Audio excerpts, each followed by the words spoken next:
Hello.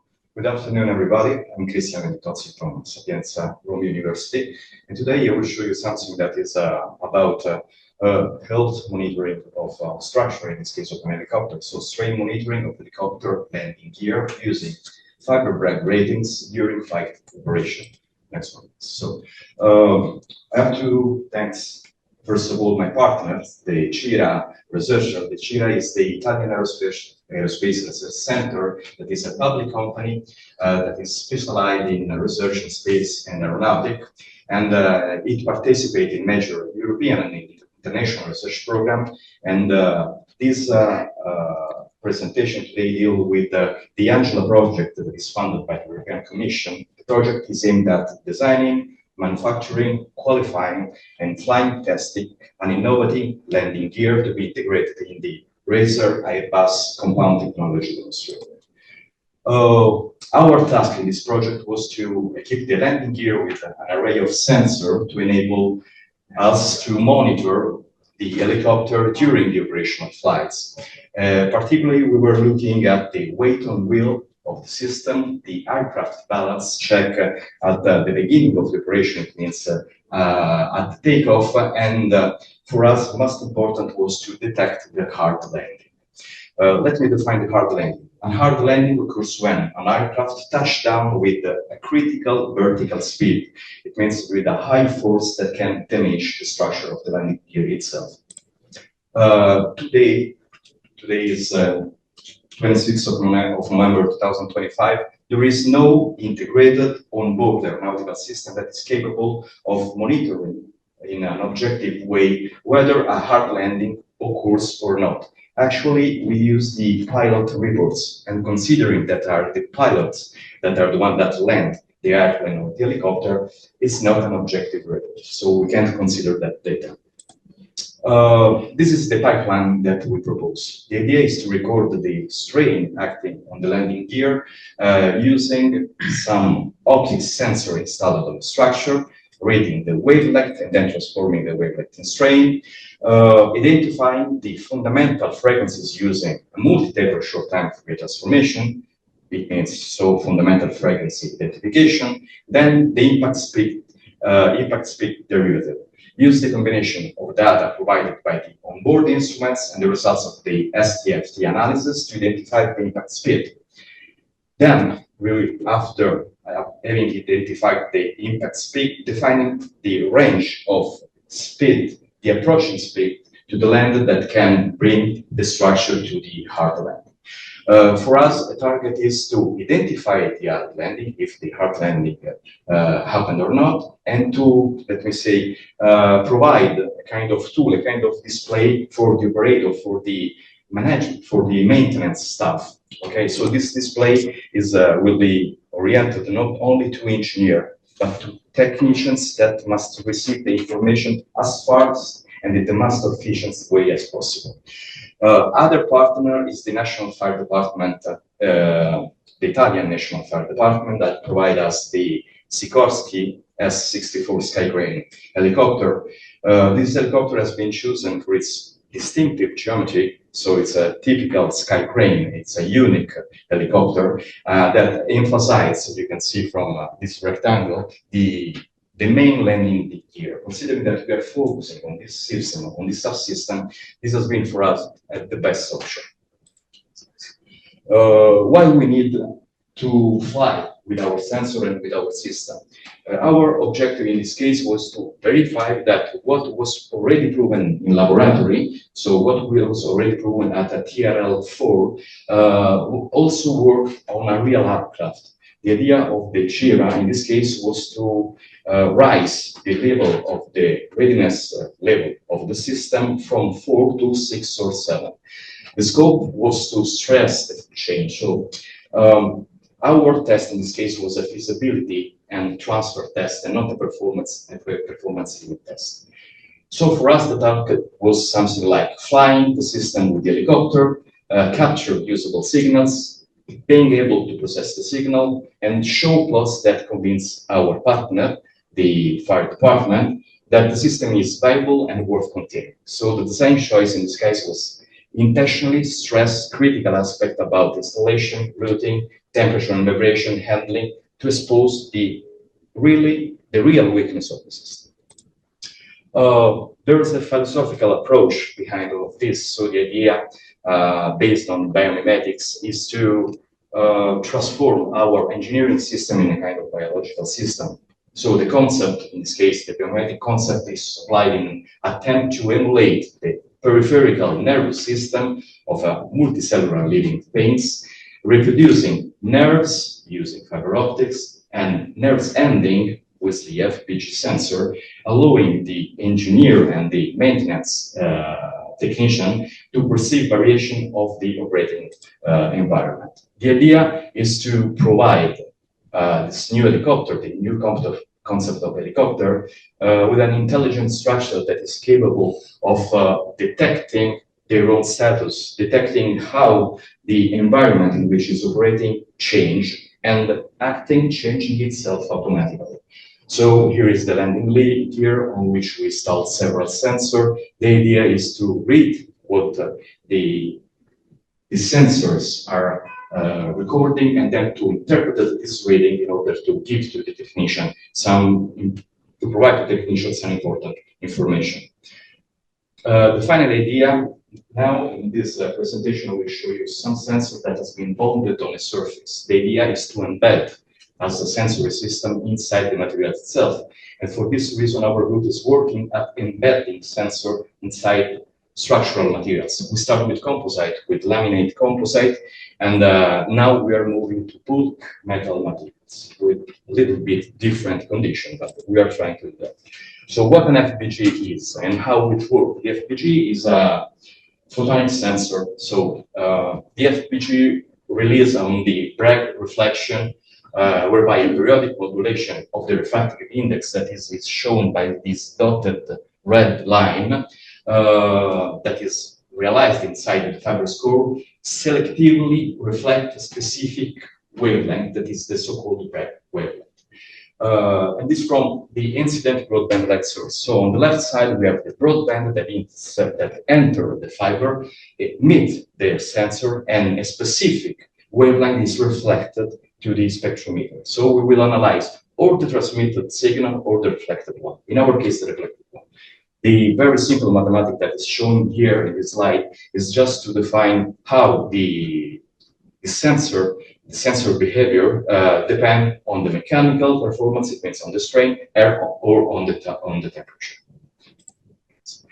Why we choose the FBG? Because the FBG is very tiny, it's very small. We are using in our test the standard single wall fiber. 125 means that the core of the fiber is about 9 microns. 125 microns is the core, and with the jacket, the first coating, that in this case is polyamide, we reach 150. So this is a good condition to insert this sensor, to allow us to insert the sensor inside structure and inside material. Please.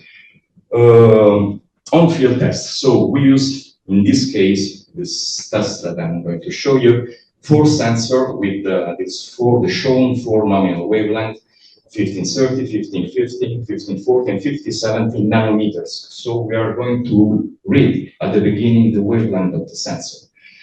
We installed 2 sensors for each leg of the main landing gear. So as is shown in the picture, S1 and S2 on the inclined beam, and then S3 and S4 on the vertical beam. The acquisition rate of this test was about 1 kilohertz. We changed the acquisition rate. Now I will show you the results about 1 kilohertz. And we use the Aerogator, that acquisition system that has been delivered by Technobiz, that is allowed to fly with the helicopter. Okay, just some on-field picture. So the data acquisition system was installed on the rear seat inside the cockpit. The fiber passed through the existing pass-through of the helicopter itself, but outside the fuselage. We couldn't install the sensor inside the fuselage in this case, and all sensors were bonded on the surface. And this is a critical part because for everyone that has experience with sensors, with strain gauge, with optical sensors, there's an important need to remove all the coatings, all the paints, all the oxide that forms on the external surface of a metal. So we had also to count in our errors the presence of the aeronautical paint, that is a very thicker and protective paint. Next one, please. What we record? We record several phases. For instance, taxing and a vertical takeoff. Again, next one, please. Or touch and go at different approach speed.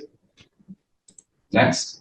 Result. Here we have a first flying part, then touchdown, bouncing, again flying, and then finally touchdown, and the taxi phase run down the runway. So we had the opportunity to record several phases of our helicopter. Please, can you go back on the previous slide, please? Now I will show the results about this slide. Here we have the first phase, that is a flying phase. Then we have a first touchdown, that is a standard one, let me say, about the approaching speed. Rebound, then flying phase again for very few seconds, then an approach to the ground with a smaller speed, with a lower speed, let me say, again in flight, and then a higher speed of approach. So we will analyze this steps in this one. Go please again. Okay, so we had several problems that are common problems in recording this data of data. We had to install the sensor on the surface of the helicopter. The problem can be related to bad weather condition, to the bonding defect. As I told you, we have to install the sensor on the paint of the helicopter.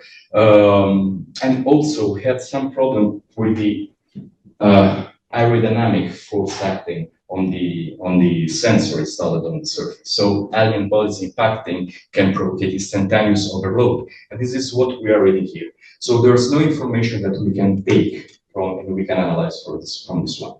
But using a very simple MATLAB routine, we were able to remove all the problem, to normalize the data in order to make something comparable among them.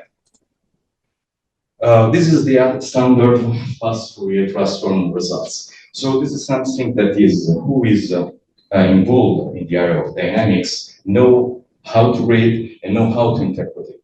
But we were looking at something that can be interpreted and read very fast, also from someone that don't have the same background. So here, please, we are the four column and the four sensor. So first landing, second landing, and third landing in this matrix that in every in every plot confirm the persistent resonant bands of four families of frequency, 150, between 375 and 385, 430, 490. So across each landing. Candidates for health indicator, this four family of frequency, but we were looking at something different. We were looking at a system that can resume in one picture what happened inside our structure. For this reason, we used the fast Fourier transformation with the hand windowing and the multi-taper transformation, Fourier transformation. So the first one, both of them shows the same families of frequency. The upper one is the hand windowing that is showing that sharpen the touch timing. So if we look at the, let me say, between 400 and 450 family of frequency here with very sharp edge, or here we have about, let me say, 150 hertz. So actually, the FFT showed us what happened during the tree landing, but it's quite noisy. Okay, the multi-taper SFT instead of the first one gives crisp line, identifying only the frequency that really depend on the landing, so on the action. The nominal band studied are between 9 and 500 hertz. Clearer, less mirrored reach than the ham FFT. All families are linked with the rotor gear complex. We were looking for a graph that would quickly and efficiently summarize the result of monitoring the FBG sensor on the landing gear, even for those without extensive technical background. I hope technicians are not offended. Also, the waterfall slices can be useful, but actually we have a crowded peaks that can be interpreted as very easy for who work on dynamics, but not that easy for technicians. This was the response that we received. Okay, this is a good plot. The reach tracked dominant frequency, single clean curve per sensor, touchdown, then step in tracked peak. During taxi and rollout, the family drift with ground speed. And this is the live feature. The monitoring system we installed should end to maintenance. So we were looking at something like that. Faster interpretation, okay, and direct indication of what is happening inside the structure. I'll conclude that way. We were satisfied about this test. So on aircraft feasibility has been proven. The system can fly and the system can give us good answer about what happened. The full chain, that is FBG plus interrogator plus processing interpretation, produced clean, interpretable signals during taxi, touch and go, and rollout. The signal have been processed, have been cleaned. That is part of our work. So it's something that we must do. Stable frequency families are being identified by all the systems we used. So 450 between 375, 385, 430, 490. These bands are candidate indicator for the landing gear condition and touchdown severity, actionable single group feature, robust imperfect installs, and path to an onboard landing gear. Let me say that for the weight on wheel, for the pulse of the helicopter, we had good result. We had a bit far from the defining from this data the hard landing because we need more data. So we need more sensor. Our next step will be to repeat the test with a huge number of sensors in our array. So thank you for your attention. Sorry for time.